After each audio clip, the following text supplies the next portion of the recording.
É bem fácil perceber o tamanho do poder e da influência das plataformas digitais quando a verdade é objetiva. Em janeiro de 2025, durante a posse de Donald Trump nos Estados Unidos, alguns dos homens mais ricos do planeta deliberadamente se posicionaram, um do lado do outro, para exaltar o retorno ao poder do líder autocrata de uma das mais importantes democracias do mundo. Mas não eram quaisquer homens sentados no Capitólio, nem qualquer tipo protocolar de cerimônia pública. Eram os homens que moldaram o que significa comunicação política nesse século, e que, portanto, sabiam bem ao que estavam se associando. If you look at some of these internet people, I know so many of them, but I know now all of them, they all hated me in my first term, and now they're kissing my ass, Do you know? Estavam na posse do presidente dos Estados Unidos em janeiro de 2025 os donos e CEOs da Meta, da Amazon, do Google, do X, do TikTok e da Apple. Era a primeira vez desde 2020 que alguns desses executivos apareciam juntos em Washington. Da última vez, líderes do Google, do Facebook, da Amazon e da Apple responderam a perguntas sobre práticas anticoncorrenciais em uma comissão no Congresso. As empresas estavam sendo investigadas sob suspeita de abuso econômico e prática de monopólio. Naquela época, o CEO da Meta, Mark Zuckerberg, disse o seguinte: We build platforms for sharing ideas, and important debates play out across our services. I believe that this ultimately leads to more progress, but it means we often find ourselves in the middle of deep disagreements about social issues and high-stakes elections.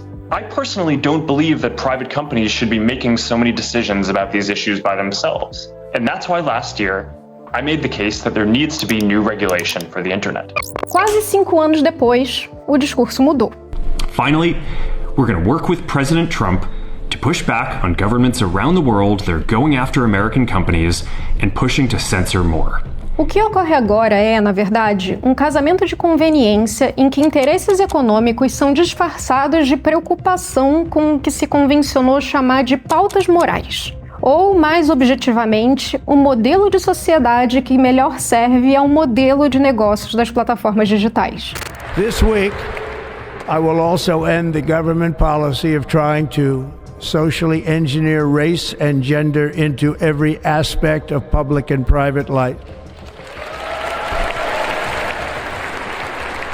We will forge a society that is colorblind and merit-based.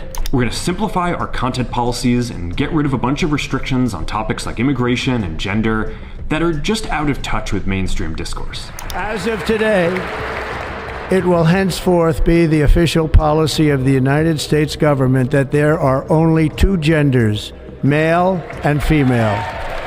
What started as a movement to be more inclusive has increasingly been used to shut down opinions and shut out people with different ideas, and it's gone too far. Mas seria essa preocupação estimulada apenas pela conveniência de apoiar o grupo político circunstancialmente mais forte? A verdade pode estar no meio do caminho, numa combinação de modos de agir e ver o mundo definidos por uma dezena de homens sentados num salão em Washington. O problema é que o resultado desse pragmatismo exacerbado pauta desde como nos relacionamos, como lidamos com o poder e como os poderosos prestam contas ao povo. Numa sociedade mediada pelas plataformas digitais daquele mesmo grupo de empresários, a própria noção de autenticidade está à venda, e a ideia de que a internet serve a todos é mais performática do que real. Na internet dos anos 2020, nada é o que parece, mas nem sempre foi assim. O que existe hoje nas plataformas digitais foi cultivado ao longo de anos, num processo que moldou a maneira como nos relacionamos, como gastamos nosso tempo e quantos sentidos diferentes atribuímos a uma mesma palavra. 10 anos atrás, termos como checagem de fatos, fake news, moderação de conteúdo, censura e liberdade de expressão tinham significados muito diferentes do que representam hoje. Na verdade, muitos desses termos têm valores diferentes a depender do seu grupo social. Essas expressões foram capturadas por noções de mundo que as plataformas, ao longo de mais de uma década, conseguiram metrificar e perfilar. Não que antes não fosse exatamente assim, mas essas empresas foram capazes de nos organizar por afinidade de tal modo que nos colocaram em permanente estado de confronto com o que é diferente. E se a verdade e os fatos não agradam, tudo bem, há sempre uma solução fácil à venda no mercado das ilusões. Hoje é possível comprar nas redes sociais falsos remédios naturais de indígenas gerados por inteligência artificial. Também é permitido se consultar com médicos anti-vacina que estimulam o uso incorreto de suplementos de testosterona para virar macho alfa. Dá para criar um intercâmbio entre grupos supremacistas em várias plataformas e, nas horas vagas, comprar cartões de vacinação fraudados. É possível incutir a ideia errada de que há um dispositivo na Constituição que autoriza as Forças Armadas brasileiras a agir como um poder moderador e anular uma eleição convenientemente questionada por um grupo de militares e seu estimado líder, amigo de um outro líder de que já falamos aqui. Este é o Control Fake, documentário em 5 episódios que narra a ascensão da desinformação digital como projeto de poder.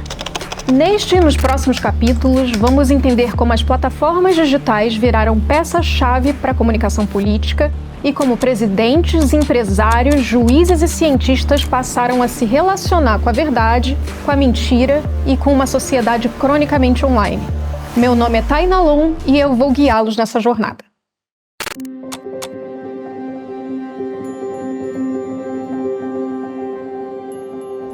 Em pouco mais de uma década, o mundo passou por uma transformação profunda na forma como a gente se relaciona com a realidade compartilhada. Muito disso se deve a como a internet ocupou todos os espaços da nossa vida. Não estamos mais na internet como quem entra ou sai de um trem ou de um barco. A gente vive nela. E é por isso que os grandes eventos do mundo analógico também se desdobram no mundo digital. E vice-versa. Os anos 2010 marcaram essa virada. O digital deixou de ser uma mesa de computador para se tornar parte inseparável da vida.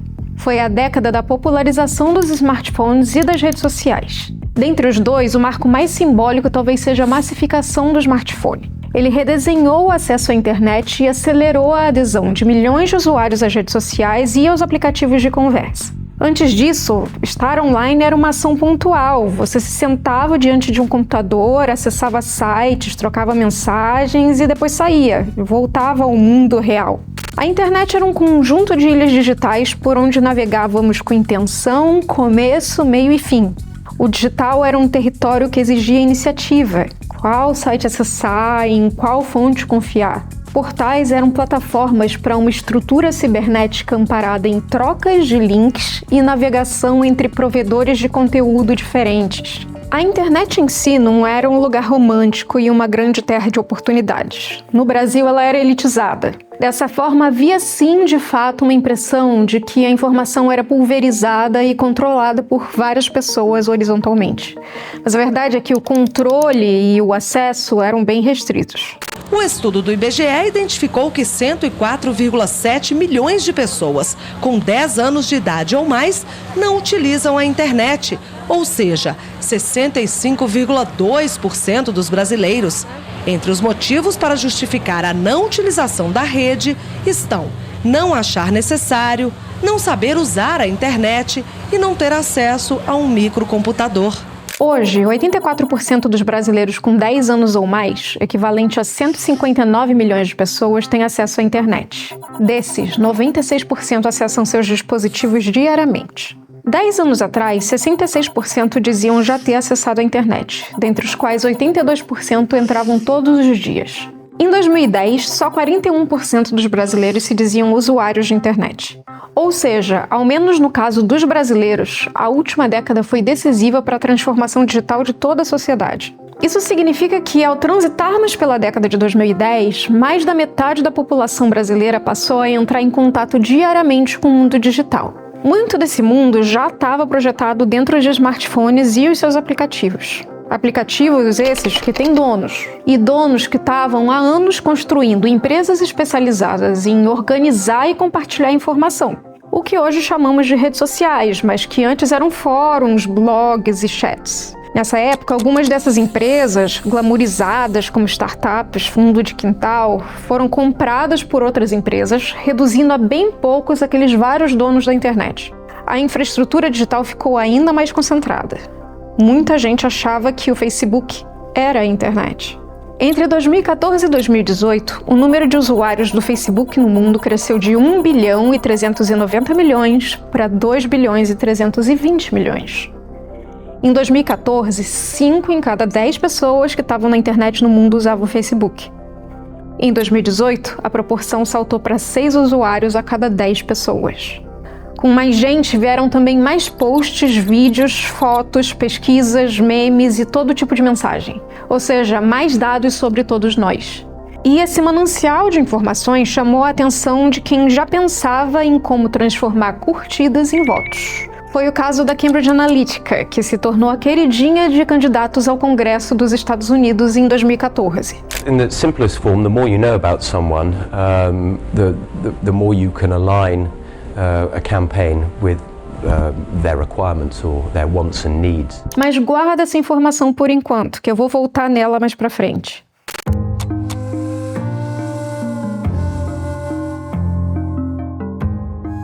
Com a popularização das redes, pessoas e instituições que não eram lá muito acessíveis à grande parte da população agora tinham seus próprios perfis e páginas, onde eles publicavam todos os seus pontos de vista sem maiores interferências. Vou falar especificamente do caso da política, porque talvez seja o mais palpável e porque é a partir dela que vimos o impacto da sobreposição de duas capacidades fundamentais das plataformas digitais, a da desintermediação e a do perfilamento por afinidade. Guarde essas duas expressões, que eu vou chegar a elas. Não foi um processo do dia para a noite, mas as plataformas digitais permitiram que autoridades, fossem elas presidentes, deputados, senadores, vereadores, pudessem falar diretamente com as suas bases. E em vez de depender da decisão editorial de canais de TV, rádio, jornais, revistas, agora os políticos tinham um canal livre para poder falar o que eles quisessem, quando quisessem, para um público de dimensão global. Um show de liberdade de expressão. Quer dizer, esse fenômeno que podemos chamar de desintermediação gerou uma grande transformação do papel do jornalismo. I'm not going to give you a question. Can you stay categorical? You are fake news. E vocês, TV Globo, o tempo todo infernizam a minha vida.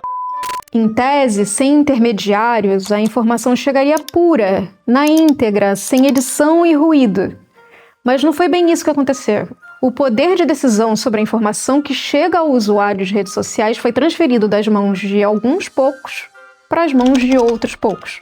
A real é que o usuário comum nunca teve muito poder sobre o formato como as informações seriam veiculadas, porque quem decide como funcionam as interfaces são as grandes empresas de tecnologia. E aqui cabe uma explicação rápida. Interface, nesse caso, é a superfície que permite o relacionamento do usuário com o sistema que ele está consumindo. Um aplicativo tem uma interface, ou seja, pode ter uma tela ou um quadro onde imagens e letras dão um sentido concreto para o funcionamento daquele produto ou serviço.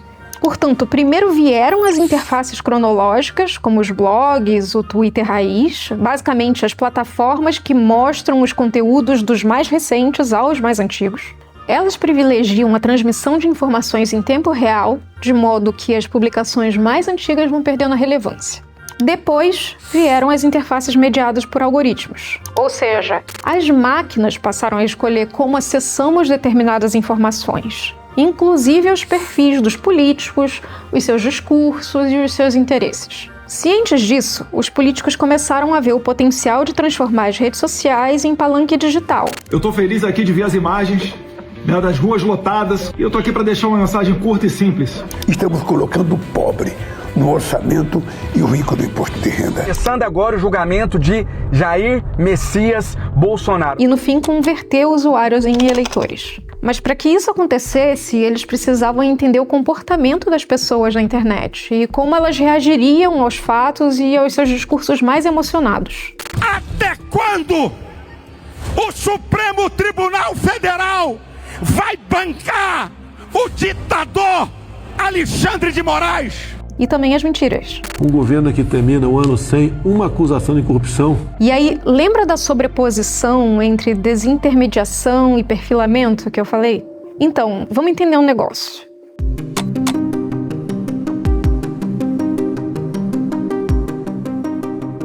No livro Os Engenheiros do Caos, o ensaísta Giuliano da Empoli fala de um fenômeno tecnológico fundamental que se intensificou nos últimos anos. Ele escreve: pela primeira vez, os comportamentos humanos, que continuavam a ser até então fins em si mesmos, começaram a produzir um fluxo maciço de dados. Graças à internet e às redes sociais, nossos hábitos, nossas preferências, opiniões e mesmo emoções passaram a ser mensuráveis. Hoje, cada um de nós se desloca voluntariamente com sua própria gaiola de bolso, um instrumento que nos torna rastreáveis e mobilizáveis a todo momento. E isso que ele está falando só dos celulares.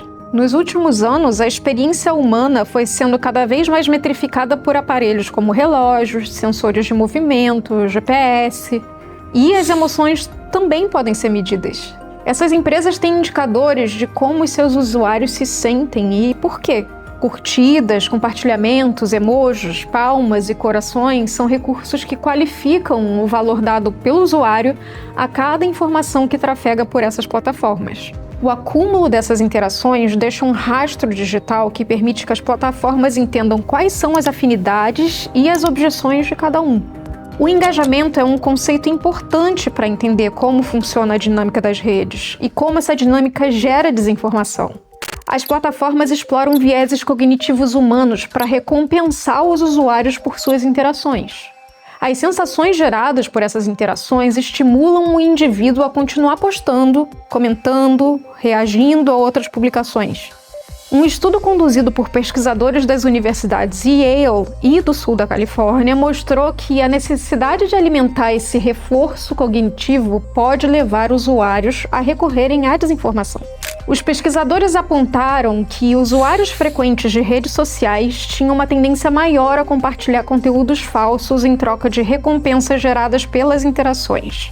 Essas mentiras nem sempre estavam relacionadas às suas opiniões políticas. Ou seja, a desinformação não é acidental ou uma consequência natural de quando milhões de pessoas se juntam numa plataforma. Na verdade, é possível conviver num mesmo espaço com a desinformação intencional, plantada nas redes por um marqueteiro político, e com a desinformação por convicção ou ignorância. E por que as interfaces das plataformas organizam as informações de modo a parecer que todos têm o mesmo espaço e autoridade para falar de determinados assuntos? E pelo fato de elas não promoverem a curadoria e o controle editorial daquilo que é publicado nas suas dependências? E por que as plataformas falham em moderar conteúdo e demonstrar claramente o que é uma informação falsa ou não? Enganadores profissionais e golpistas fazem a festa e instrumentalizam algoritmos e timelines para fazer valer a sua versão dos fatos, mesmo que seja mentira. Ou seja, enquanto políticos e profissionais mal intencionados planejam distorcer a realidade com método e objetivo, alguns eleitores ajudam na missão por certeza de que aquilo é verdade ou a sensação de ultraje derivado da impotência de saber que algo não o agrada. A consequência disso não é só criar um ambiente onde verdade e mentira coexistem, porque a ideia de liberdade de expressão dos donos dessas empresas obriga suas plataformas a sustentarem essa arquitetura. Enquanto grupos são radicalizados e cada vez menos suscetíveis a acreditar no contraditório, o ambiente das redes vira um espaço em que o que é verdadeiro é tão duvidoso quanto uma mentira explícita. As plataformas criam um ambiente de desconfiança crônica, e isso não é acidental, é um modelo de negócios. Você já ouviu falar de clones, de sósias? O negócio do Lula trocado, assim. De Lula. O Lula foi interessantíssimo, porque tem 4, 5 imagens dele. Nós, do que eu dizemos que todo o STF já foi substituído por sósias. O pesquisador Davi Nemer, professor da Universidade da Virgínia, nos Estados Unidos, resume bem esse fenômeno. E por que os algoritmos priorizam esse tipo de conteúdo de comoção negativa, né? Ansiedade, raiva, medo? Porque como a gente tem a maior probabilidade de engajar com esse tipo de conteúdo, ou seja, as plataformas sabem se ficar engajando com esse tipo de conteúdo, mais tempo a gente passa nas plataformas. E se mais tempo a gente passa nessas plataformas, os donos dessas plataformas vão falar, olha, meu usuário passa X horas aqui na minha plataforma. Então, se você anunciar aqui, mais chance você vai ter de ser visto por X usuários, porque estão passando mais tempo aqui.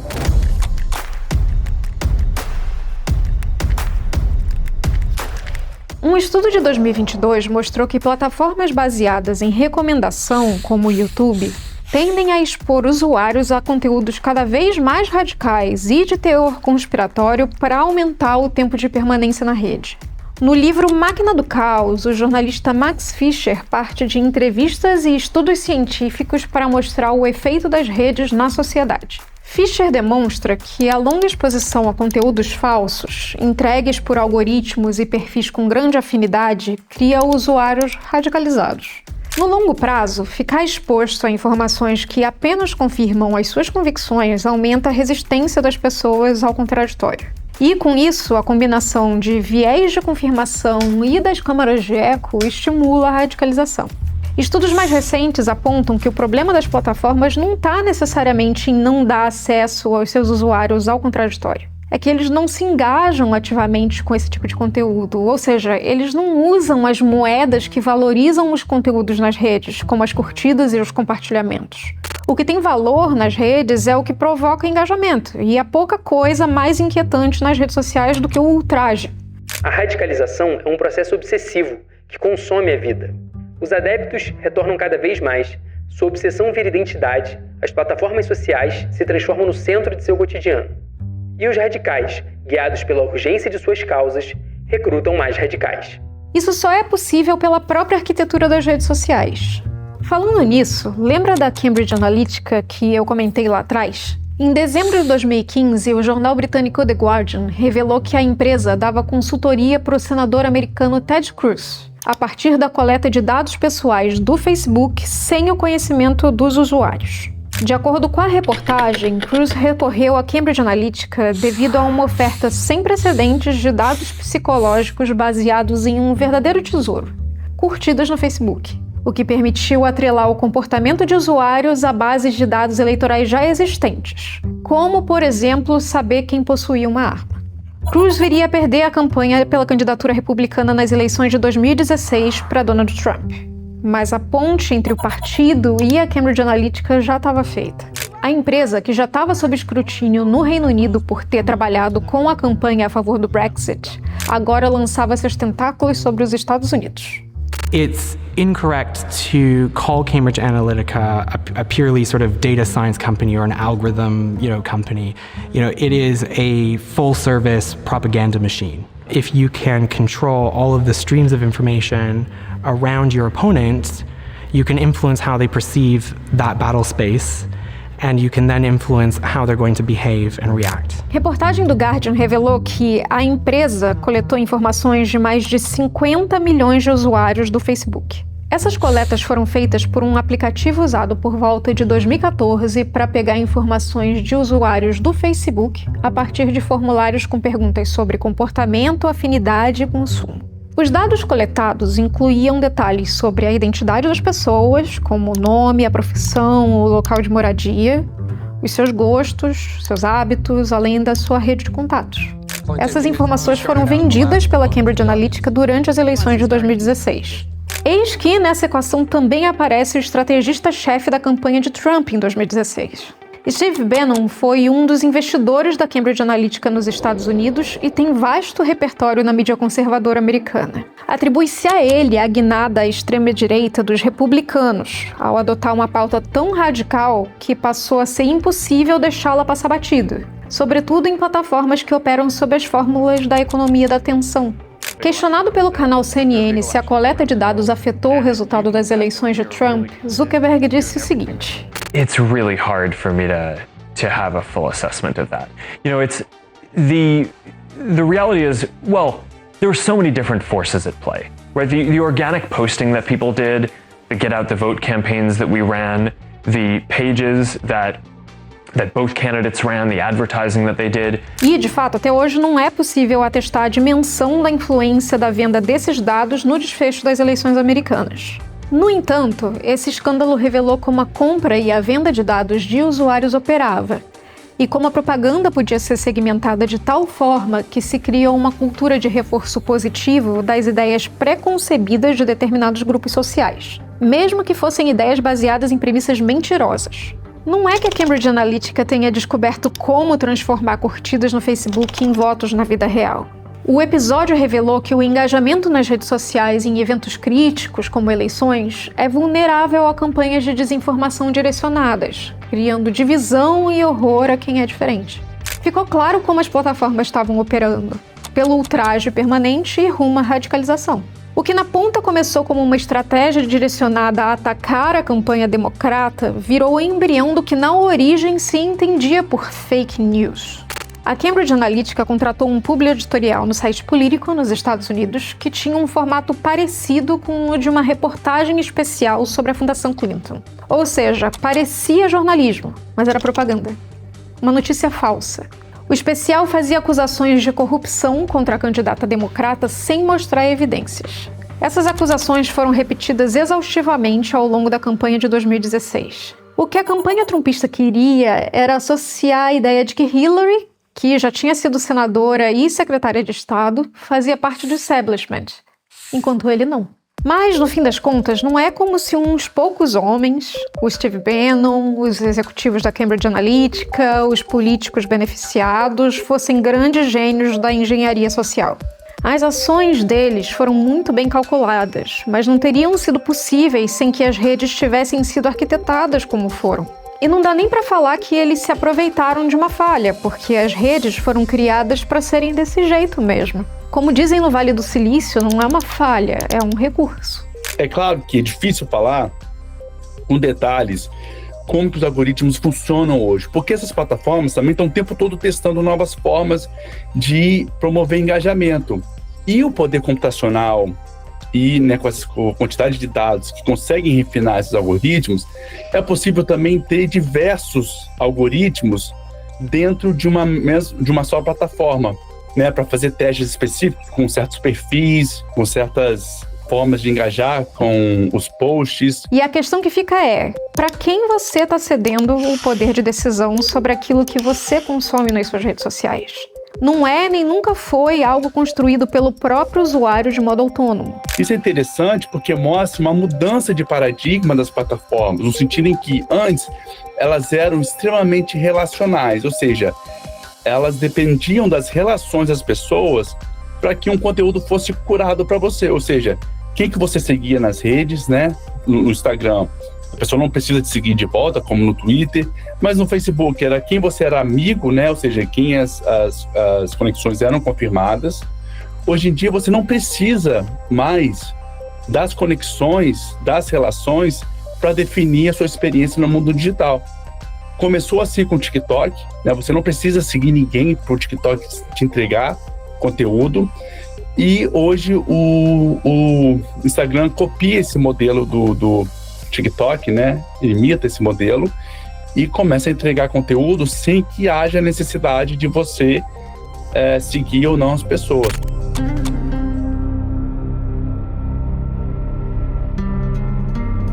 O escândalo da Cambridge Analytica foi uma mudança de paradigma na relação das plataformas com a política. Facebook held a crisis meeting today. Tonight, Facebook stock tanking. The data firm Cambridge Analytica secretly harvested the personal information. They're at the center of several recent scandals, including one that may have compromised the personal data of most Facebook users. Mais do que o dano reputacional por criar ferramentas que facilitavam a distribuição de mentiras e incentivavam o extremismo, as empresas ficaram preocupadas com os seus bolsos. Em 2019, o Facebook foi condenado pela FTC, a Comissão Federal de Comércio dos Estados Unidos, a pagar uma multa de $5 bilhões por violar a privacidade dos seus usuários. Era, até aquele momento, a maior multa já imposta a uma empresa de tecnologia. Naquela época, vários países, incluindo o Brasil, estavam criando suas próprias leis de governança de dados, o que impunha às plataformas um cuidado sem precedente com os direitos dos usuários. Só que nesse caso em específico, o ambiente regulatório dos Estados Unidos estava bem mais agressivo do que o costume. A FTC também determinou que o Facebook criasse instâncias independentes de controle para supervisionar como os dados dos usuários eram tratados. O objetivo era mudar a cultura organizacional da empresa. De fato, foi nesse momento que departamentos que cuidavam da integridade da informação que circulava nas plataformas foram ampliados nas grandes empresas de tecnologia. Foi também nesse momento que essas empresas começaram a se relacionar de maneira mais próxima com a política. O objetivo era estreitar laços que as livrariam de serem recorrentemente punidas em várias jurisdições pelo mundo. Afinal, há sempre um país ou outro que poderia tentar reproduzir durante as eleições aquilo que havia acontecido em 2016 nos Estados Unidos. Em 2018, o discurso era o seguinte: Senator, the most important thing that I care about right now is making sure that no one interferes in the various 2018 elections around the world. We have an extremely important US midterm. We have major elections in India, Brazil, Mexico, Pakistan, Hungary coming up. And we're going to take a number of measures, from building and deploying new AI tools that take down fake news, to growing our security team to more than 20,000 people, to making it so that we verify every advertiser who's doing political and issue ads. Pois é, no Brasil dos anos 2010, o sistema político e alguns grupos que tentaram subvertê-lo também exploraram a vulnerabilidade das redes sociais. No próximo episódio, vamos trazer toda essa discussão para o Brasil.